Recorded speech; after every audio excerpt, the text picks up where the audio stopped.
Kasey, obviously the red zone offense was noticeably better today. Saw some inefficiencies, but what do you attribute to the, I guess, more productivity in the red zone for you guys today? Yeah, that's a great question. We spent certainly a lot of time working on it, but our guys just made plays in that area. Sometimes you make them, sometimes you don't. Sometimes you come in afterwards and go, damn, we had it, and just break a shoestring tackle or call this play at that time instead of the other way around, and all of a sudden you walk out feeling like shit, and that was last week. And then this week, obviously, we hit the one to BP at the end on the little hand, the fly sweep, if you will, and it creased. If they roll a back route there and he runs up the field and knocks the crap out of him, you guys would call me a dumbass, but it didn't work out like that. So, yay, this week it works, and then it's kind of the way it goes for coaches and players, Are some of those decisions to kick on 4th and 2, things like that close, are those tough for you to swallow sometimes? Yeah, it seems like we're always in 1 or 2, but yes and no. We have a tremendous kicking game, so I'm good with piecing some of that together. Do I want to go for it? Something for sure. Roll the dice, see where we're at. But I trust what Coach Gunny believes in our kicking game. I do, all the way.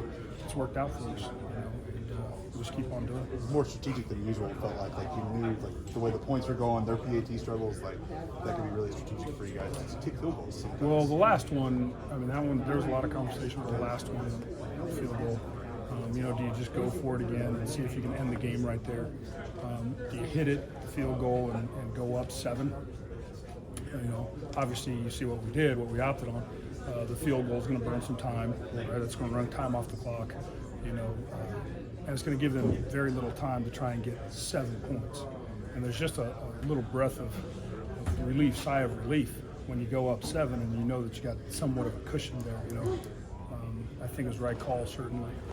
And I'm glad we did kick that field at the end. What exactly is the offensive line doing now versus maybe a month ago? I think it's a lot of belief in where we are. When you start to produce those 100-yard rushers, I really think they start to sink in a little bit, and there's this confidence. And obviously, Ollie has done a great job with taking the football and rolling with it, so it's just kind of perpetuated itself, and the confidence has been enormous. So I just think that's where it's at right now.